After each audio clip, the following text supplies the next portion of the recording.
जय श्री हरि विष्णु। राधे राधे दोस्तों, सनातन स्तुति सुनीता में आपका बहुत बहुत स्वागत है। उम्मीद करती हूँ श्री हरि विष्णु की कृपा आप पर और आपके समस्त परिवार पर सर्वदा बनी रहे।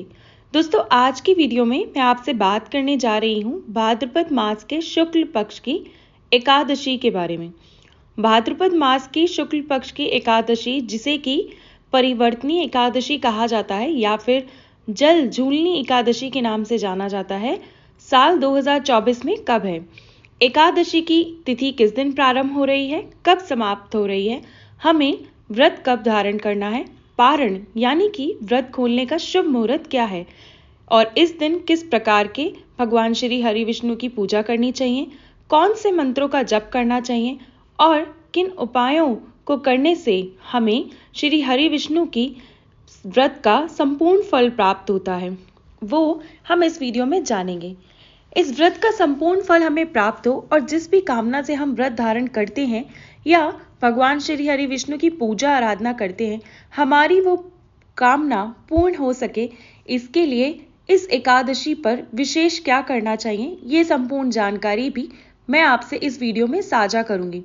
दोस्तों, अगर आपको ये वीडियो अच्छी लगे तो पूरी जरूर देखिएगा और अगर महत्वपूर्ण लगे तो वीडियो को लाइक करें, शेयर करें और अपने दोस्तों के साथ शेयर करना बिल्कुल भी ना भूलें। दोस्तों, परिवर्तनी एकादशी के दिन भगवान विष्णु के वामन अवतार की पूजा की जाती है और साथ में भगवान गणपति की आराधना करने की मान्यता है। ऐसा करने से समस्त प्रकार के पापों से मुक्ति मिल जाती है। मान्यता है कि इस दिन व्रत धारण करने से भगवान श्री हरिहर विष्णु और माता लक्ष्मी की आराधना करने से मां लक्ष्मी का भी आशीर्वाद प्राप्त होता है और स्थायी रूप से श्री हरि विष्णु और माता लक्ष्मी की कृपा हमें प्राप्त हो जाती है। तो ये व्रत महत्वपूर्ण माना जाता है। अगर आप व्रत करते हैं तो अत्यंत ही श्रेष्ठ है। अगर किसी कारणवश आप व्रत नहीं भी कर पाते तो आज के दिन आपको विधि विधान से भगवान श्री हरि विष्णु की पूजा अवश्य करनी चाहिए और मंत्रों का जप भी जरूर करना चाहिए।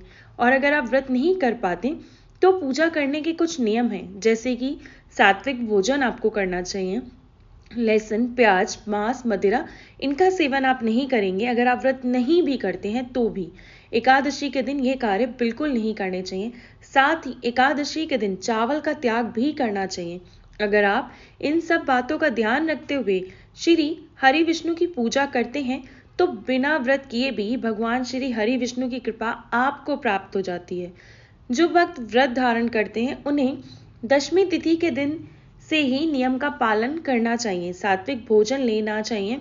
लहसुन, प्याज, मांस, मदिरा, मसूर की दाल, शाक, टमाटर, गाजर, मूली, बैंगन इन सभी चीजों का त्याग भी करना चाहिए और हमें ये सब त्याग दशमी तिथि के दिन से ही कर देना चाहिए।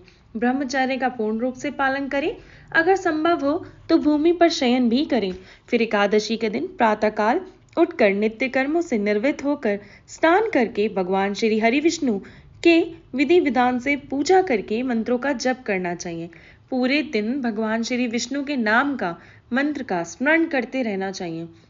रात्रि में जागरण करना चाहिए और फिर अगले दिन द्वादशी तिथि को इस व्रत का पारण करना चाहिए, यानी कि व्रत को खोल लेना चाहिए। इस प्रकार से जो भी भक्त एकादशी का व्रत धारण करते हैं उन्हें दशमी से द्वादशी तक सात्विक रहकर सात्विक आचार विचार व्यवहार के साथ भगवान श्री हरि विष्णु की आराधना करनी चाहिए। अब जानते हैं कि एकादशी की तिथि कब प्रारंभ हो रही है और कब समाप्त होगी। व्रत हमें कब धारण करना है तो सुनिए। एकादशी तिथि प्रारंभ हो रही है 13 सितंबर को रात्रि में 10:30 और समाप्त हो रही है 14 सितंबर को रात्रि में 8:04 पर। तो सूर्योदय कालीन तिथि के अनुसार 14 सितंबर 2024 शनिवार के दिन परिवर्तनी एकादशी का व्रत रखा जाएगा। 14 सितंबर को सूर्योदय काल का समय रहेगा सुबह 6:10 पर और सूर्यास्त का समय रहेगा शाम को 6:27 पर और राहु काल का समय रहेगा सुबह 9:19 से सुबह 10 बजे से 5 मिनट तक। जैसा कि आप सभी जानते हैं कि राहु काल में किसी भी प्रकार के शुभ कार्य नहीं किए जाते। और बात करें अभिजीत मुहूर्त की तो अभिजीत मुहूर्त रहेगा सुबह 11:57 से दोपहर 12:46 तक। इस समय आप कोई भी शुभ कार्य कर सकते हैं और एकादशी में हम ब्रह्म मुहूर्त में स्नान करते हैं, तो ब्रह्म मुहूर्त का समय जान लें। सुबह 4:30 बजे से सुबह 5:30 बजे तक एकादशी के दिन बहुत ही शुभ योग हमें प्राप्त हो रहा है, सर्वार्थ सिद्धि योग। और सर्वार्थ सिद्धि योग का प्रारंभ हो रहा है 14 सितंबर 2024, यानी कि कल के दिन, शनिवार के दिन 8:03 पर सर्वार्थ सिद्धि योग प्रारंभ हो रहा है। और ये योग समाप्त होगा 15 सितंबर रविवार के दिन सुबह 6:01 पर। मतलब अगर आप दान करते हैं, मंत्रों का जप करते हैं, रात्रि जागरण करते हैं, तो आपको इसका फल कई गुना प्राप्त होगा। अगर आप कोई विशेष उपाय करना चाहते हैं किसी भी कामना को, तो पूर्ण करने के लिए 14 सितंबर की रात्रि आपके लिए बहुत महत्वपूर्ण है। इस समय भगवान के सामने अखंड दीप दान करके विधि विधान से उनकी पूजा करें। आप अपने मन की कामना कहें तो निश्चित ही आपकी कामना भगवान श्री हरि विष्णु की कृपा से पूर्ण हो जाएगी। अब बात करें पारण के शुभ मुहूर्त की, तो देखिए द्वादशी तिथि इस व्रत का पारण किया जाता है। 14 सितंबर 2024 को रात्रि में 8:04 पर द्वादशी तिथि प्रारंभ हो रही है, समाप्त होगी 15 सितंबर को शाम को 6:01 पर। और पारण करने का शुभ मुहूर्त आपको प्राप्त हो रहा है सुबह 6:01 पर, और ये 8:04 तक रहेगा। तो इसी शुभ मुहूर्त में आपको व्रत खोलना है, और व्रत का पारण करना शुभ मुहूर्त में ही जरूरी होता है आपको, अन्यथा व्रत का संपूर्ण फल प्राप्त नहीं होता। देखिए पारण के शुभ मुहूर्त का ध्यान अवश्य रखें। दोस्तों, आज की वीडियो में परिवर्तनीय एकादशी व्रत से संबंधित संपूर्ण जानकारी मैंने आपसे साझा की है, और आने वाली वीडियो में मैं आपको व्रत की कथा इस चैनल पे एक वीडियो अपलोड कर दूंगी। उम्मीद करती हूँ कि आप चैनल से जुड़े रहेंगे।